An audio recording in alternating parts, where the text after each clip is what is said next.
আসসালামু আলাইকুম গাইস, কে ভাইসো সবাই চলে আসলাম আর এখন নতুন ব্লগ ভিডিও লেজে ভিডিওর টাইটেল দেখে তোমরা হয়তো এতক্ষণে বুঝে গেছো যে আজকের ভিডিওটা কি লিয়ে হবি। তো এখন আমি আছি আমার এই বাড়ির নিচে চড়ার মধ্যে, আর এই চড়ার ভিউটা কিন্তু একেবারে ফাইন দেখা যাইতেছে, এবারে দেহার মতো। আর আমার এই বাড়ির আশেপাশে সব জায়গায় কিন্তু এখন শুধু কাম আর কাম, আর এই যে সবাই দেখতেছেন একবারে চড়ার মধ্যে কামে লেগে পড়ছে, আর আমিও কিন্তু আজকে যেতেছি কাম করার লেগে। আর কোন জায়গায় কাম করবো আর কীভাবে কাম করবো সব ভিডিওতে একবারে তুলে ধরবো। তো সবাই একটু মনোযোগ সহকারে ভিডিওটা দেখেন। রওনা দিলাম আমি সেই খেতে যাওয়ার লেগে, যে খেতে যায় আমি ধান কাটবো। তো ধান কাটতে যাওয়ার সময় এই যে এত বড় একটা চোরার মূর্তি দিয়ে আমি হাইটে রওনা দিছি। তো সামনে যাওয়ার সময় আমার এক ভাইয়ের সাথে দেখা। তো ভাই আমাকে কইলো যে কে রে ভাই কোনে যেতেছো? আমি কইলাম ভাই আমার এই যে অমুক খেতে আমি ধান কাটবো, তো ধান কাটা লয়ে যাইতেছি। তারপর আরো কিছুক্ষণ আগে যে আমার এক কাকার সাথে দেখার, কাকার সাথে কাকার আব্বাও ছিল। কাকা আমার বুঝালিয়ে যাচ্ছিল, আর কাকার আব্বা কিন্তু আমাকে সেই গাইল পারে, কারণ সে আমাকে মোবাইল টিপা দেখতেই পারে না। এখন আমার হাতে লইছে দড়ি, আর আমার উদ্দেশ্য হইলো আগে ভুইত যাবো, ভুইত যা ধানগুলো কাটবো, কাটা হয়ে গেলে পরে এই দড়িটো দিয়ে ধানের একখান বোঝা সাজাবো, সাজালিয়ে টেবিনকে গান বাইতে আসবো। আমার জমিটাও কিন্তু একবারে চড়ার শেষ মাথায় যায়, জেনে হাইটে যাবার লেগে আমি আগেই অর্ধেক দুর্বল হয়ে গেলাম। তাহলে যায় আর কি কাম করবো না। আর এই চড়ার দৃশ্যটা কিন্তু একবারে ফাইন দেওয়া যাচ্ছিল, তাই একটু ভিডিও করে তোমাদের দেখাইলাম। তারপরে সারা চড়া পাড়ি দিয়ে চলে আসলাম আমার ভুঁই। তার ভুঁইতে এসে দিয়ে ভুঁইয়ের অবস্থা একবারেই খারাপ, পানি জমে গেছে।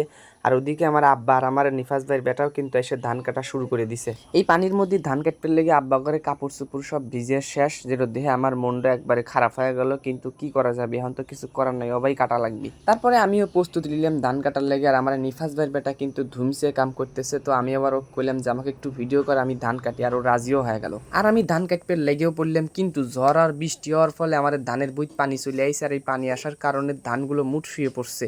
আর শুয়ে পড়ার জন্যই ধান কাটতে খুব একটা মজা পাচ্ছি না। এখন কি করা যাবে, এছাড়া তো কোনো রাস্তাও নাই, কারণ ধান তো আর থুই যাবে পাই না। আর ধান না নিয়ে গেলে আমরা খাবো কি? এই জন্য এখন কষ্ট মষ্ট করে হলেও কাটতেছি।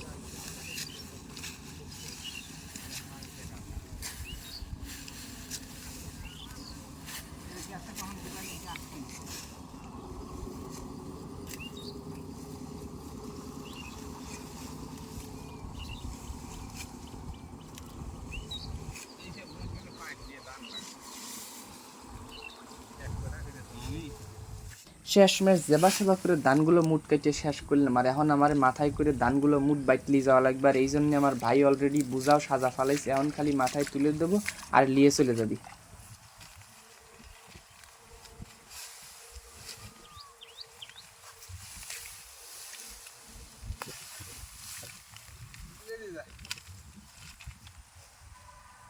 ভাবছিলাম ভাইয়ের মাথায় বোঝাটা তুলে দেওয়ার সময় ভিডিও করব, তার হলো না। ভাই আমার এত লোড লিছিল যে দুইজন লেগে পারলো না, শেষমেশ আমারও ধরা লাগলো। আর এইটা হলো গান আমার বোঝা, আর এইটা লিয়েই কিন্তু আমি ভাইয়ের পিস পিস রওনা দেবো।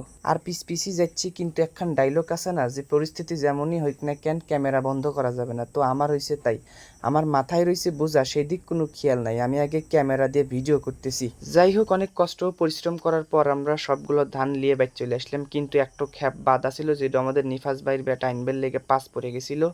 আর এই ভিজা ধান আইনবেল লেগে আমার জীবন একবারে শেষ, মানে শরীরের মধ্যে আর এক ফোঁটা শক্তি মুক্তি কিচ্ছু নাই। আর আমি দাঁড়ান করে যা শুয়ে পড়লাম এত ক্লান্ত শরীর নিয়ে। এইটাই ছিল আজকের ভিডিও। তো ভিডিওটা কেমন লাগলো অবশ্যই কমেন্ট করে জানাবে। আর এরকম ভিডিও যদি তোমরা পড়াই পাইবে চাও, তাহলে আমার পেজটিকে ফলো দিয়ে রেখো, যাতে আমি পরবর্তী সময় এরকম ভিডিও দেওয়ার লেগে আগ্রহী হই। আল্লাহ হাফেজ।